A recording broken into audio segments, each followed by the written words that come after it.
माननीय अध्यक्ष जी, भारत में बड़ी मात्रा में कच्चा तेल, गैस और फर्टिलाइजर जैसी अनेक जरूरी चीजें हॉर्मुज स्ट्रेट के रास्ते से आती हैं।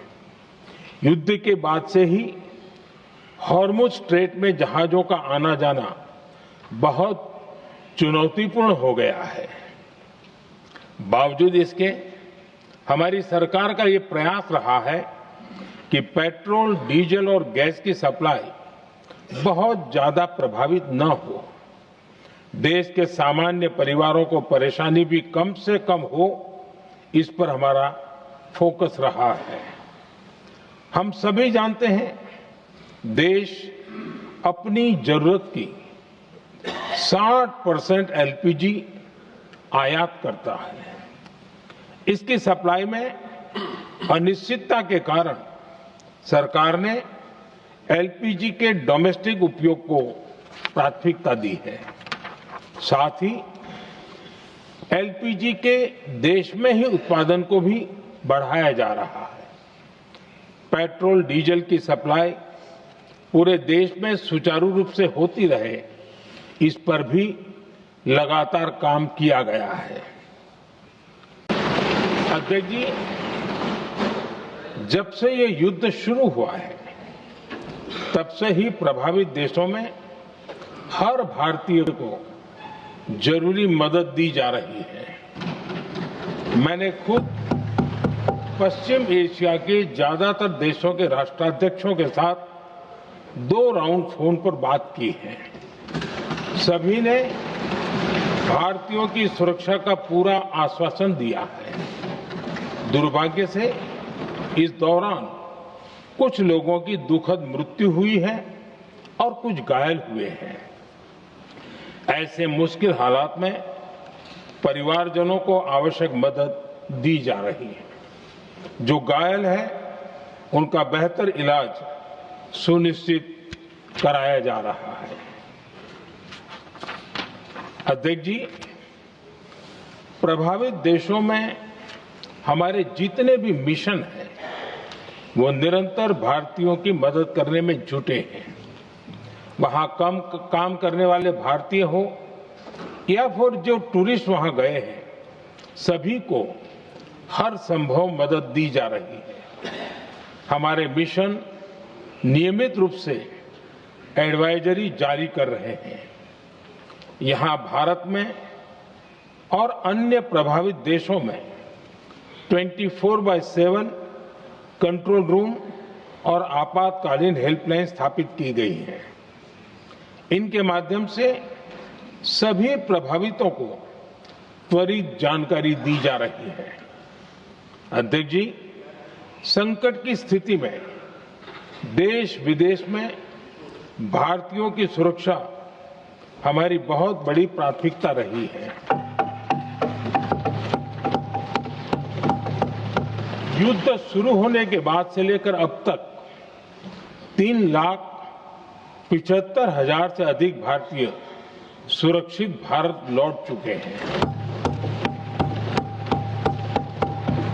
ईरान से ही अभी तक लगभग 1,000 भारतीय सुरक्षित वापस लौटे हैं। इनमें 700 से अधिक मेडिकल की पढ़ाई करने वाले युवा हैं। खाड़ी देशों में भारतीय स्कूलों में हजारों विद्यार्थी पढ़ते हैं। सीबीएसई ने ऐसे सभी भारतीय स्कूलों में होने वाली कक्षा 10वीं और 12वीं की निर्धारित परीक्षाओं को रद्द कर दिया है। इन बच्चों की पढ़ाई निर्बाध चलती रहे, इसके लिए सीबीएसई उचित कदम उठा रही है। यानी सरकार संवेदनशील भी है, सतर्क भी है और हर सहायता के लिए तत्पर भी है। इस समय पश्चिमी एशिया की हालत चिंताजनक है।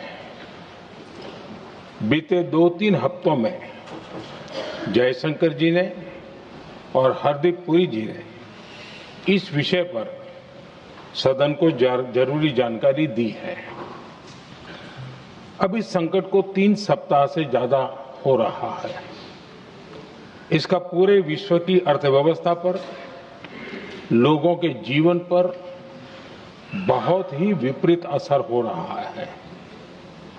इसलिए पूरी दुनिया इस संकट के जल्द से जल्द समाधान के लिए सभी पक्षों से आग्रह भी कर रही है।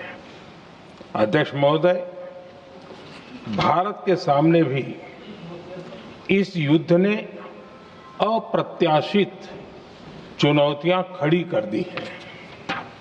ये चुनौतियां आर्थिक भी हैं, नेशनल सिक्योरिटी से जुड़ी भी हैं और मानवीय भी हैं। युद्धरत और युद्ध से प्रभावित देशों के साथ भारत के व्यापक व्यापारिक रिश्ते हैं। जिस क्षेत्र में युद्ध हो रहा है वो दुनिया के दूसरे देशों के साथ हमारे व्यापार का भी एक महत्वपूर्ण रास्ता है। विशेष रूप से कच्चे तेल और गैस की हमारी जरूरतों का एक बड़ा हिस्सा यही क्षेत्र पूरा करता है। हमारे लिए ये रीजन एक और कारण से भी अहम है। लगभग 1 करोड़ भारतीय खाड़ी देशों में रहते हैं और वहां काम करते हैं। वहां समंदर में जो कमर्शियल शिप चलते हैं उनमें भारतीय क्रू मेंबर्स की संख्या भी बहुत अधिक है। ऐसे अलग अलग कारणों के चलते भारत की चिंताएं स्वाभाविक रूप से अधिक है। इसलिए ये आवश्यक है कि भारत की संसद से इस संकट को लेकर एक मत और एकजुट आवाज दुनिया में जाए।